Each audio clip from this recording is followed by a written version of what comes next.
McCuistion for over 28 years talking about things that matter with people who care. Production of McCuistion is made possible in part by individual viewers, supporters of the Foundation for Responsible Television, the Hatton W. Sumner's Foundation, helping to educate the public about the fundamental principles of their democracy and thus be in a position to help formulate public policy. Moss Adams LLP, certified public accountants and consultants, providing industry-smart tax, assurance, and consulting solutions to help businesses and their owners succeed since 1913. The University of Texas at Dallas, creating the future.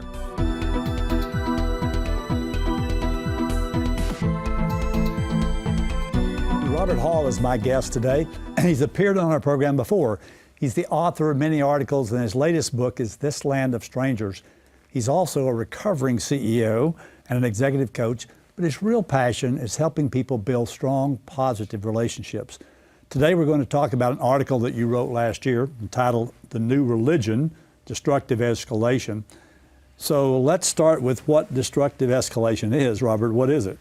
Well, I think we all are concerned about the level of differences and animus that we experience today. My biggest concern, we've always had differences. Differences are healthy, but destructive escalation, in my opinion now, is a new level of response to conflict and differences that seems to almost invariably result in whatever conflict we have, each party then escalates it. And whether they do that purposely or whether they do that accidentally, the effect is there's been an escalation that I think is very destructive that, then kind of flows throughout our society. It's tough on relationships. It's tough in politics. It's tough in faith. It's tough at the workforce. It's tough at the Thanksgiving lunch table when we're together with family. So that escalation, I think, is really significant. And I think there's a number of reasons for it, but at the kind of the main thing that we're dealing with is the unintended consequences of things that are great advancements in our society. Exactly. And this thing, I think you said it was a psychological concept, which is why that viewer may or may not have heard of it. I hadn't heard of it before myself, I hate to tell you that, but you said that there are basically 5 steps in this thing. Yeah. And so if we could look at graphic number 2, these are the 5 steps of destructive escalation. So we won't keep that graphic up there the whole time, but I'll just read them and then I'll let you sort of talk through them. So retaliate, stereotype, disassociate, polarize, and violate. So let's start with retaliate. How does that work? Well, first of all, anytime we're confronted with someone we don't like, we feel attacked, whatever, it's not new. It goes back to biblical times. The tendency is to retaliate. The unfortunate thing that happens when we retaliate, though, is the research shows, they've done this in labs, that we really don't try to retaliate to get even. We really retaliate to try to get just a little bit ahead. And so the first thing that happens is we respond, and we have a choice of things that would de-escalate or escalate. And retaliation typically escalates. So that's the first thing that happens. Yeah, well, if that wasn't bad enough, because I guess you could re-retaliate or whatever. Exactly. But it goes downhill from there to the next one is called stereotyping. We hear a lot about stereotypes these days. Well, you're stereotyping me or you're whatever. What does that mean in this context? Certainly retaliation, as we deal with people we either are wounded by or don't like or in conflict with, there's a tendency to look at them and then say, there's a whole group of people and they are all just like this person that I've netted out to 2 or 3 traits that I don't care for. So we generalize to groups of people who are often very different, and we put them all together as if they are all exactly the same. And from a political standpoint, how would that play out? What would somebody say? You're a what? Well, you're a leftist, you're right wing, you're alt-right, you're an extremist. And so it may be political kinds of things. It also may be religion. You're you're a radical atheist, you're a radical Islamist, you're whatever. And so when we begin to stereotype, rather than dealing with the differences that each person has, they all get lumped together. Mm-hmm, yeah. And then we go from that to disassociate. What does that mean? So the first two things that happen, we retaliate to the others, we then stereotype them, and then we decide to move away from them. And in disassociation, what we decide is that other side that's all the same, monolithic, is so bad that I can't interact with them anymore. And obviously, when we disassociate, then we no longer get to see the differences. The stereotyping that we've done then gets locked in. Yeah, and so this happens other than just in politics as well, you say? Sure. You know, when we look at stereotyping others and then totally separating, we find today, particularly in urban areas, we can choose where we live, we can choose what church we go to, we often choose where we work, and we're then looking for people that are like us to help us disassociate from those that are different from us. We begin to cluster. In your book on This Land of Strangers, you talk about relationships all the time and one of the challenges. So before we go to these other two, give that viewer some idea of the challenges that you talked about in that book, and then how, in particular, these three things work against the whole issue of relationships. You know, if the world were perfect today, I think we would say that relationships are our single most valuable and value-creating resource. It is out of relationships that new products are created, that families are formed, that businesses form, that social groups come together. If you've read the book Sapien, you know that the anthropologist wrote that book, said, why did people evolve and not any other creatures? And he said, we learned to cooperate. So our ability to work together and be productive individually and as a society is a huge source of wealth and well-being and health. And so putting relationship at the top of the food chain allows us to reap those benefits. There's always been war. There's always been different disagreements. That's not new. Destructive escalation, I fear, though, has changed from what we've known, because we've always tended to retaliate. We've always tended to stereotype. We've always disassociated. But it is that fourth step, polarization, that I think has really changed the game to create really destructive escalation. And there's several things that I think that enable that. First of all, when you look at polarization, what you find is that we begin to associate with other people like us in our tribe. And often now, leaders who want to head up that tribe in polarization compete for each other who can be the most radical or extreme, because usually leadership accrues in a homogeneous group to whoever's most radical. There's great research that's been done for a long period of time, is that when homogeneous groups deliberate, the hypothesis of that original research is that they would moderate, but they don't. They become more radical. When you put a group of people together who are very similar and you have leaders emerge, they tend to become more radical or more polar. That's then compounded by two other things. So we have leaders vying to be the most radical. We have a media today that rewards whoever says the most outlandish things, because that grabs eyeballs and that pays the bills.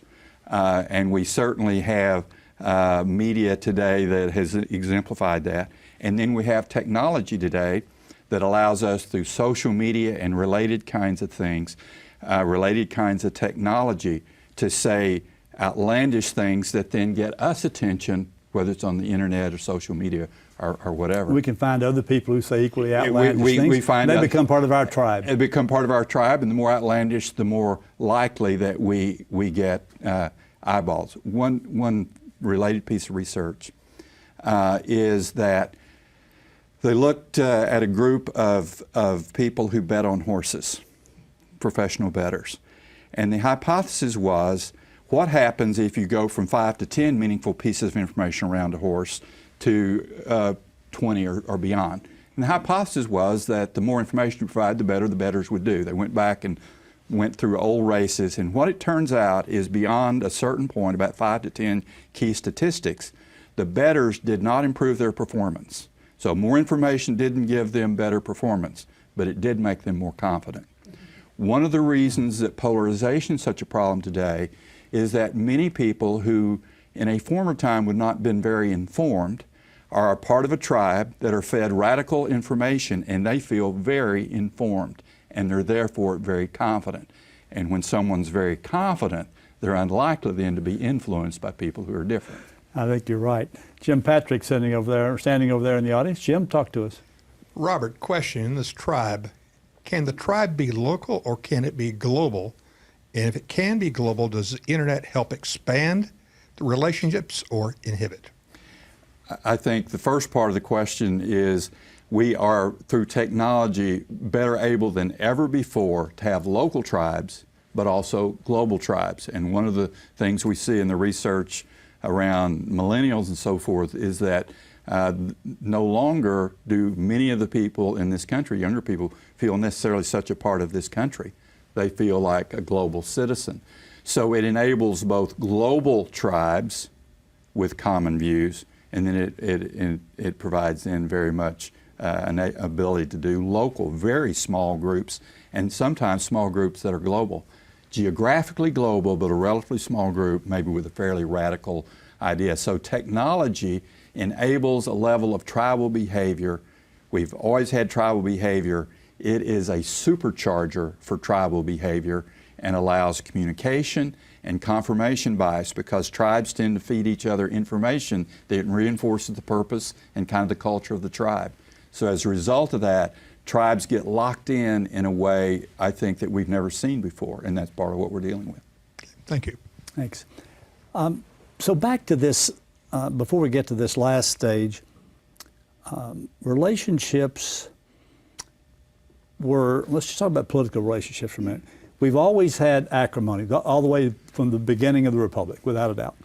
But we always sort of hearken back to the days, and let's say the 50s, the 60s, and 70s, in which there were differences of opinions between the political parties, but the people, the senators, or the congressmen, always seemed to have a relationship away from the House, away from the Senate, where they'd go drink together, or they'd go eat together, or whatever. Am I right about exactly. that? In fact, in the early days, they stayed in the same boarding houses, back in the times of Lincoln and so forth. So they tended to stay there. Why do they come home on the weekends? They're raising money. So they had, and their families had, when then families would be up there, they had the building up of relationships. And then the other thing that's happened, and this is part of polarization, is in polarization, people move together in common groups. And anyone that is viewed in a group like that of saying, you know, maybe we should talk with the other side, maybe we might listen to them, let's see if we can find common ground, get booted out of the tribe. So what's happened today is the extreme tribalism leaves very little leeway for the kinds of things that we used to use to de-escalate. Let's talk with them. Let's meet in a common place and have common discussions. And some of the institutions we used to use, whether it was church or maybe it was in Congress or whatever, the norm then is, you know, it's a good thing when you get people together and find common ground and compromise, and everybody kind of gets half a loaf or whatever. Today, that is punitive grounds for expulsion from the tribe.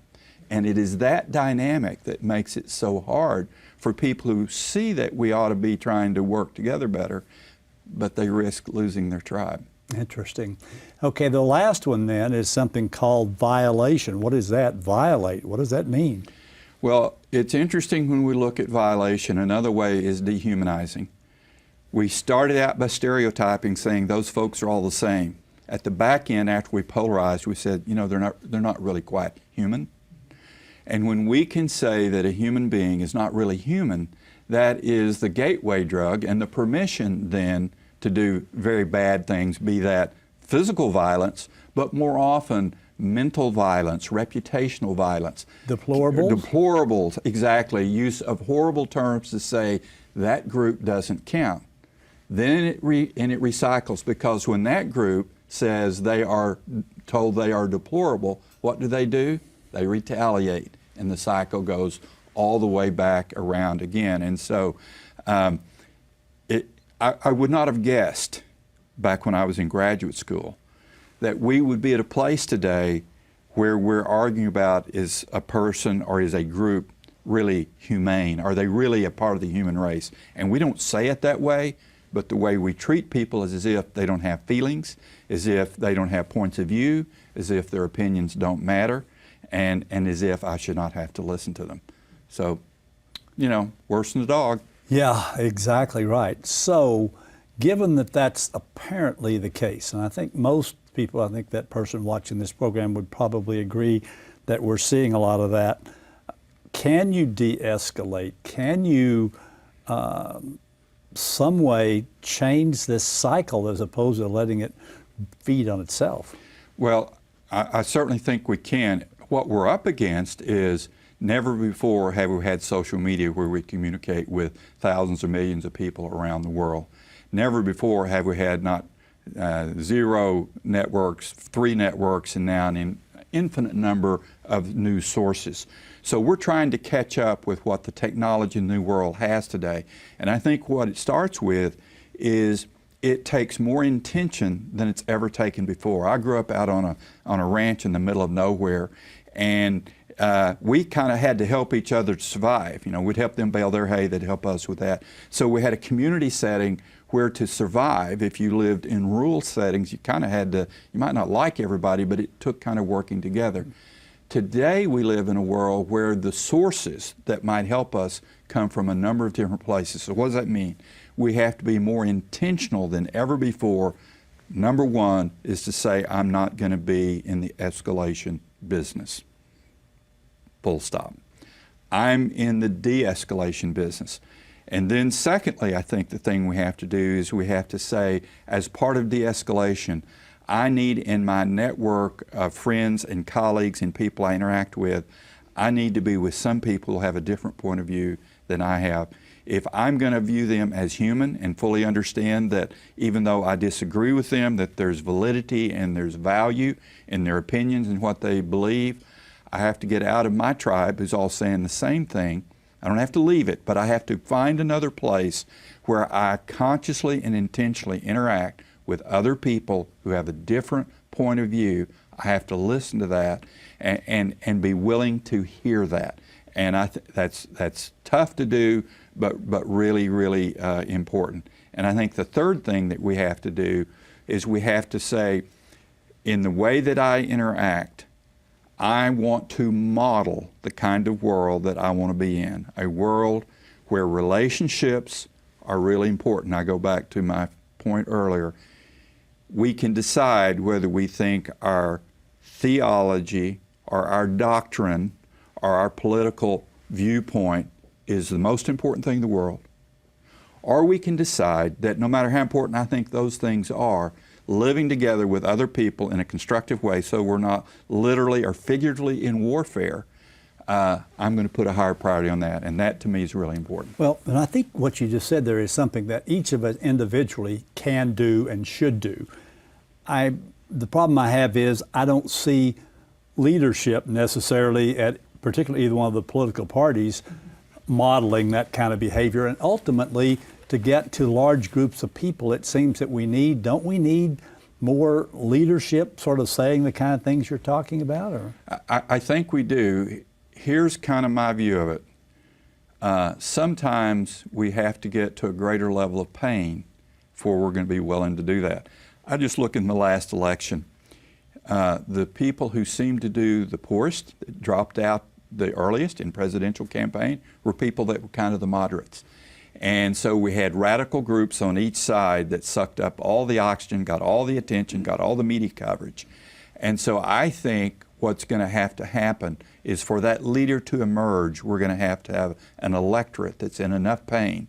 They say, you know what? I would be willing to vote for someone that I think is a peacemaker and a collaborative leader, a coalition builder. I would be willing to vote for someone like that, and I'd put a higher priority on that than my precise view on taxation or my precise view on any of the other things, immigration or any of the other views. We're going to have to decide. You can stick to your guns on exactly what you believe, and I think we'll continue to get what we got. Or you can say relationship is the number one thing, and I'm going to put that at the top of my list. Good. Jim? Robert, what if the other tribe has war paint on, and they're called the Snarks, and they're hurling bows and arrows and all types of stuff at you? Do you just kind of cower down, or do you stand up and fight? Here's my sense, and I don't have a snappy answer. It's tough when someone's shooting at you, to say what a great set of folks they are. But I think we have to make a distinction, and we have to say that for me and myself and my group, we're going to try to de-escalate this thing.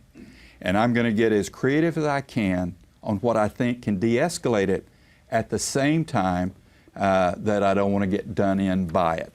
So that means being intentional about de-escalation in the midst of battle and including those shooting at us. But what if the other side doesn't want to de-escalate and just keeps And in fact, coming a on? lot of them don't. But along a continuum, there's some things that are more de-escalating than others.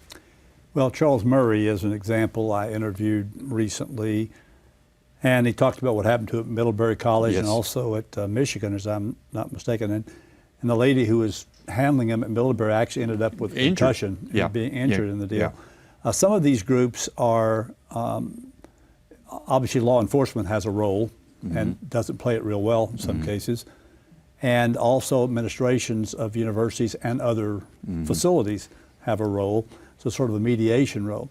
Mediation, by the way, in lawsuits seems to me almost kind of thing you're talking about in order to mediate a lawsuit versus just two sides who are yelling at each other. We don't have that process sort of otherwise. I want to talk just a minute about another article that you wrote recently, and it was something about that you need to do a better job of hating your enemy. What kind of a topic is that for an article? Well, there's times, being in the relationship business, we always say, well, you need to do better at relationships, you need to love them more, you need to be more kind, you need to do all that stuff. And I step back and say, so there's times when someone does something to me that I really, really dislike or I'm really wounded by. And in that period of time, if I'm going to hate, do a better job of it. If you're hating, do a better job of it. And a couple things that I pull out of that whole discussion is, if you absolutely abhor the behavior of the other side, it probably won't look good on you either.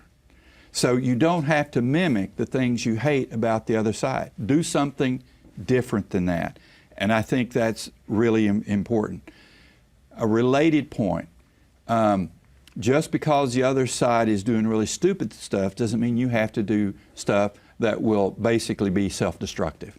So come on, stop the self-destructive stuff, stop the stuff that mimics the other side, and figure out we don't have to leave our opinions at the door, and we don't have to always be lovey-dovey, but we can decide along a continuum of responses what might be less escalating that keeps us whole, that doesn't just continually. I've been amazed at how many people, for example, when Obama was president and now with Trump as president, how upset they were at what the other side did and then turn around and did exactly the same thing. That doesn't help. I sort of hearken back, it seems to me like almost a Martin Luther King approach of civil disobedience, doesn't that? I mean, and Charles Murray wrote a book about that recently too, about basically if you think you're being hit on by regulatory agencies that don't know what they're doing, just civilly be disobedient, but not uncivilly, but civilly disobedient. I think he is a great example of walking that line of trying to protect him and his group and their cause, but not escalating. And what it means is none of this stuff comes free. It means being willing to take on the heavy lifting, the hard work. There's a statement you hear a lot in athletics, do the work. When it comes to de-escalation, do the work. And part of that means at times not just trying to do tit for tat, not just trying to elevate it, but to do something different, and you may take a couple licks. That's what it'll take. Well, I think instead of do the work, most people are doing just do it. Yeah, exactly. I mean, that's different from do the work. Yeah, you know, because you just do whatever feels good or whatever makes you. And of course, the psychology of a mob as well, I'm talking about literally a mob, is a difficult thing to, because you're one part of it. You may be a wonderful human being, but once everybody around you starts acting that way. Well, and it's interesting. I've never in my life seen as many organizations decide to be a part of Escalation. Let me just give a couple examples. We all know what's gone on in the NFL for the last year and a half or two. One side or the other, both sides have escalated. Look at what just happened with Nike. It may turn out to be a good business strategy for them because a number of people went out and bought stuff, although in the first 48 hours their likability dropped by 30 points. Nike, for maybe business purposes and maybe successful business purposes, decided to do something that I think escalated. They could have taken Colin Kaepernick with someone else and said, let's do something together. They chose not to do it as a business strategy. I wish we had more time. Robert, thank you for joining us. You know, I don't know, but did this conversation make you as uncomfortable as it did me? If it did, then that means we not only need to learn more, but we need to be a positive force for change. Keep tuning in. Go to McCuistionTV.com. Follow us on Twitter. And always remember that here we only talk about things that matter with people who care, and we don't escalate radically. A DVD of this program is available for $20 plus $5 postage and handling, and in Texas, applicable tax. For more information, call 214-750-5157 or email nickyn@nickymccuistion.com. Visit our website at www.mccuistiontv.com. You can also follow us on Twitter at www.twitter.com/McCuistionTV or download McCuistion TV video podcast on iTunes.